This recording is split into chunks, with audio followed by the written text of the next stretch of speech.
Grace Bennett had built her business from nothing, and now she was about to build a marriage the same way, with everything she had. Daniel Carter had asked for her hand 3 months ago, and she had said yes without hesitation, certain that love was enough. But love, she would learn, rarely traveled alone in a family like his.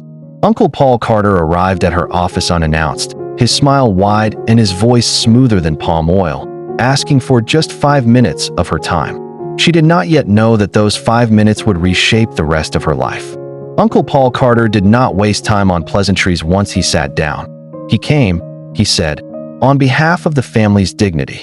Daniel's people were proud, he explained, too proud to let the neighborhood watch them struggle to raise a bride price befitting a woman like her.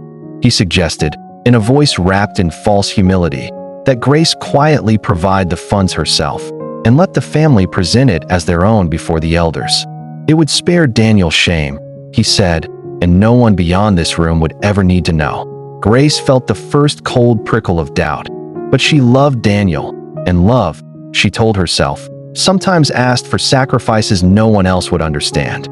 That night, Grace sat alone in her apartment long after the city lights had dimmed, turning Uncle Paul's words over in her mind like stones.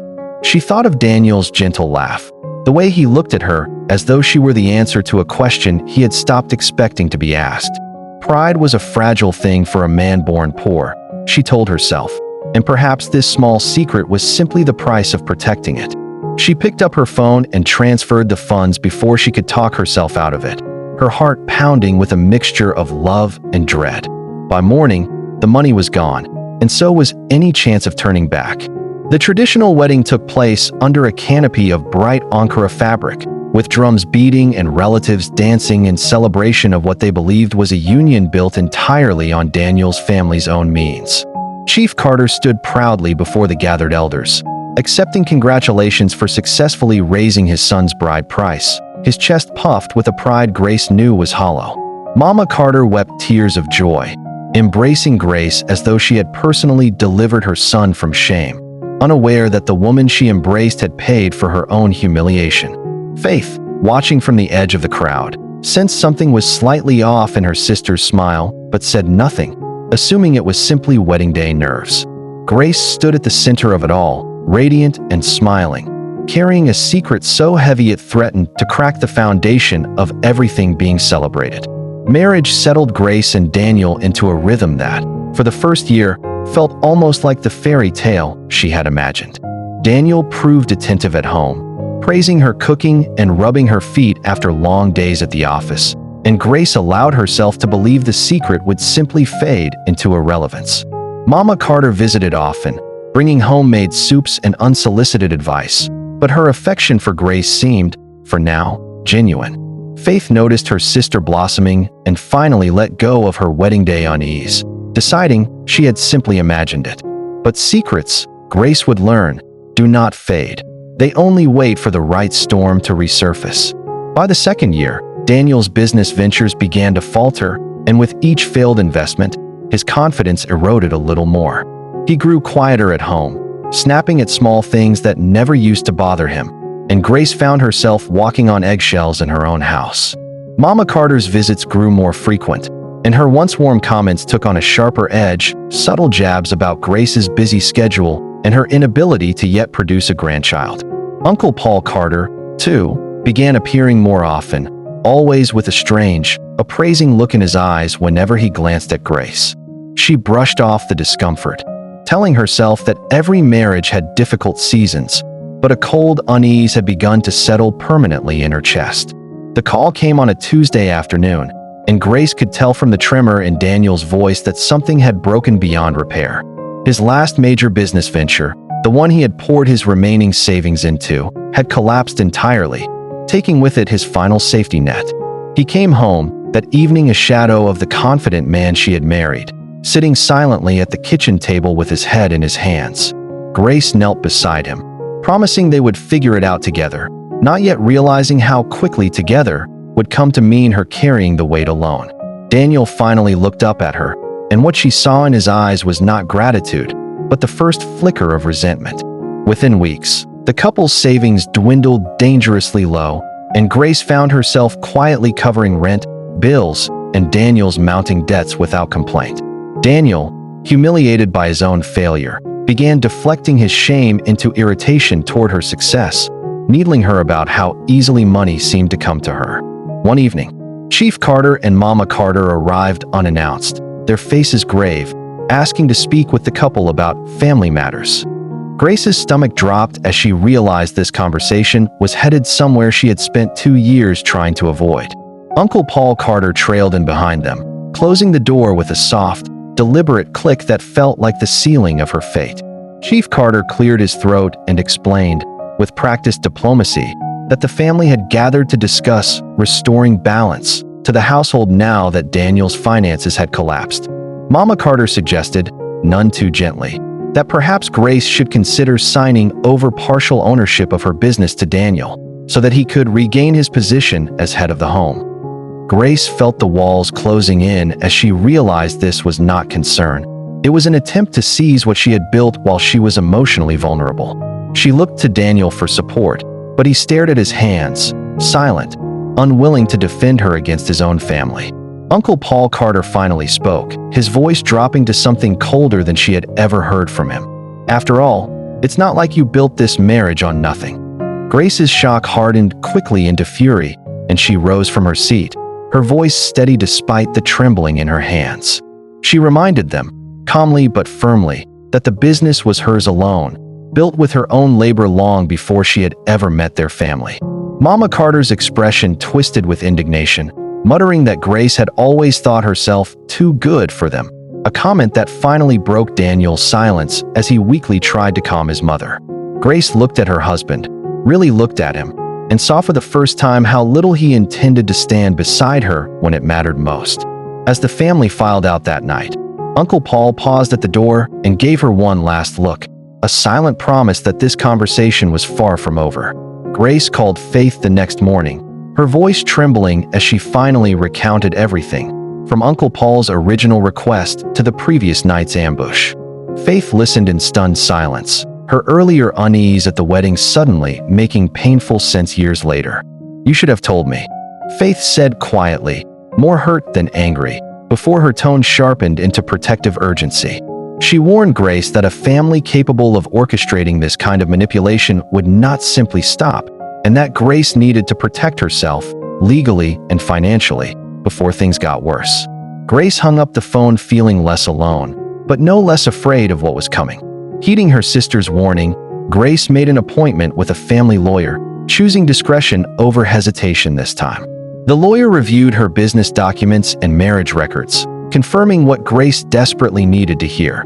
Her company remained entirely hers, untouched by marital claim, so long as she took certain protective steps immediately.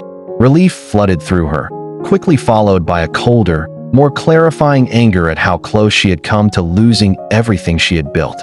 She left the office with a folder of paperwork and a new resolve hardening beneath her fear. Whatever Uncle Paul Carter was planning next, Grace intended to be ready for it. That night, Daniel found Grace on the balcony, staring out at the city, and for the first time in months he approached her without irritation in his voice. He admitted, haltingly, that his family had been pressuring him for weeks to convince her to help financially, and that his silence during their confrontation had been born of cowardice, not agreement. Grace searched his face for the man she had fallen in love with, wondering how much of him was still in there beneath the weight of his family's expectations. He apologized, and for a moment, she almost believed things could still be repaired between them. But when she asked him directly whether his family knew about the secret bride price payment, his hesitation lasted a beat too long to be reassuring. Daniel finally admitted the truth. Months ago, in a moment of drunken weakness, he had let the secret slip to his mother during an argument about money. Grace felt the floor drop away beneath her, realizing that the family's recent aggression had not been random cruelty, but calculated leverage, armed with knowledge they had been sitting on for weeks. Worse still, Daniel had known they knew, and had said nothing, letting her walk into that ambush blind.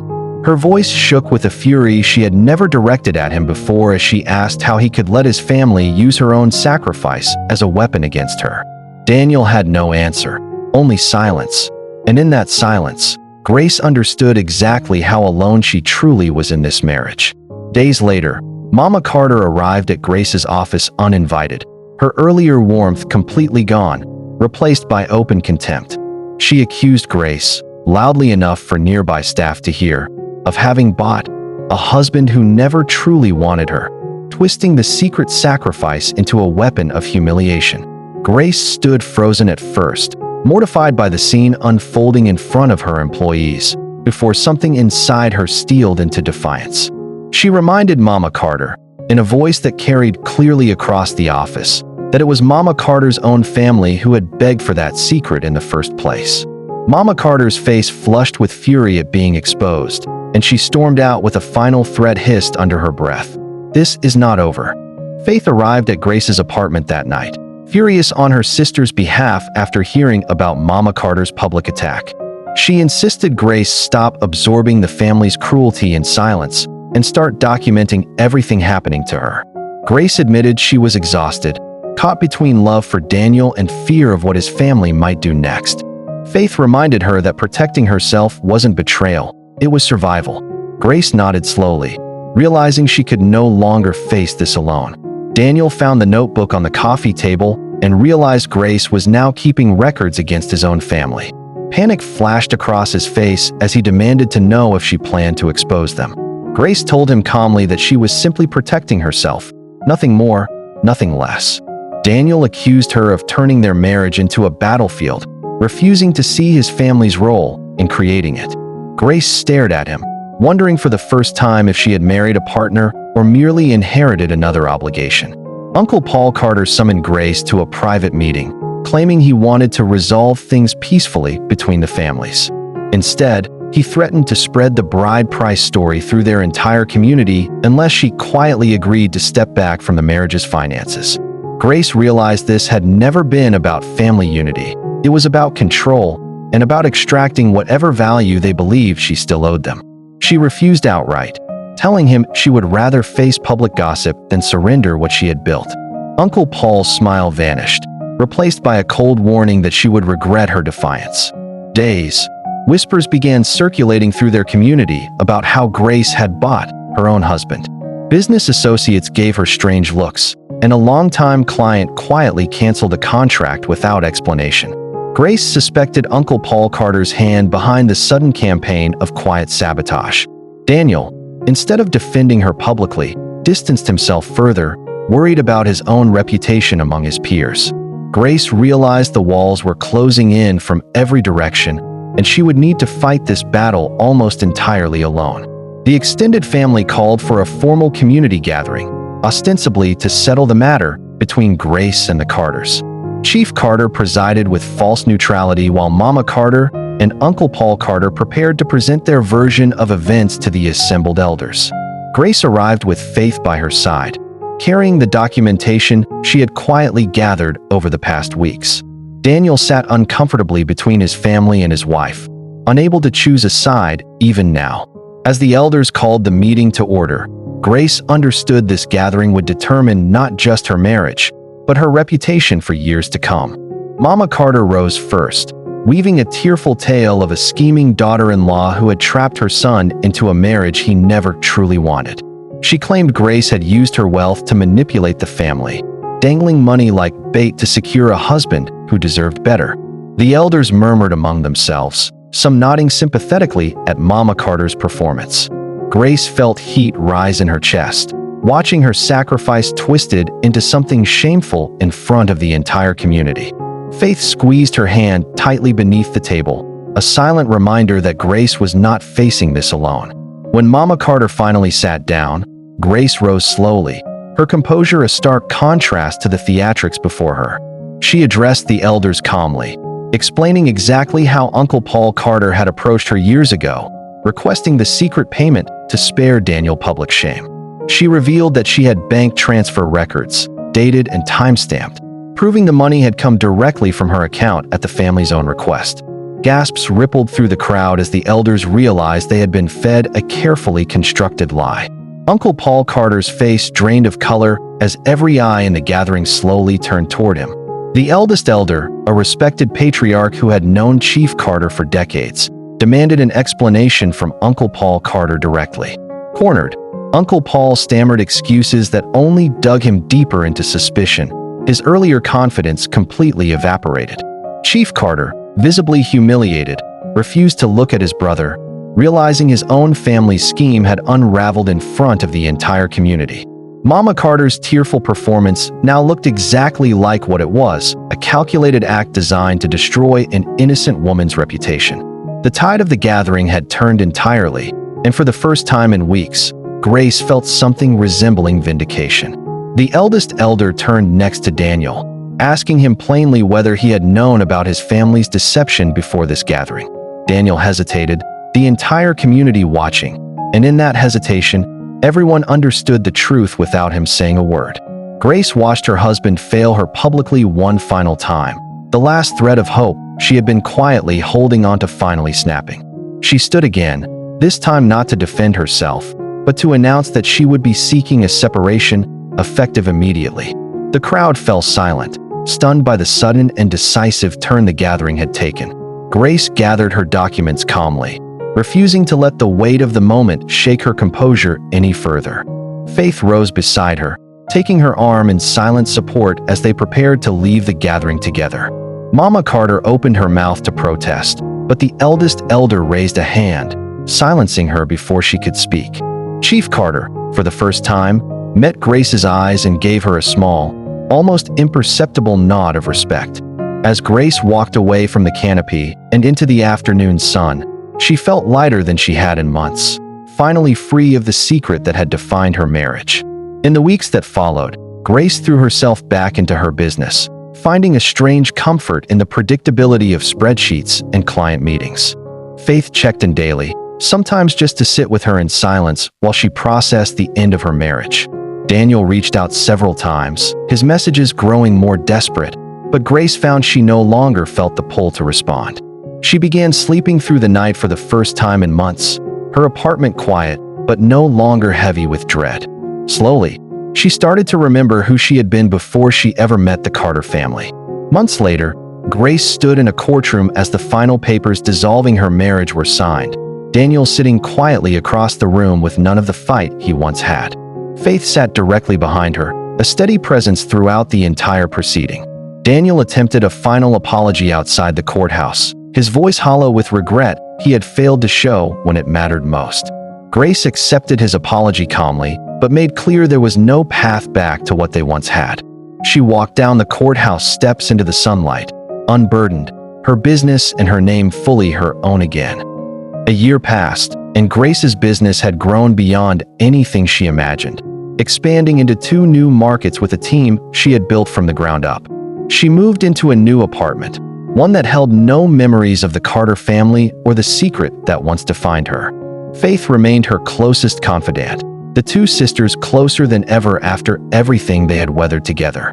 Occasionally, Grace heard news through the grapevine that the Carter family's reputation in the community had never fully recovered from that gathering.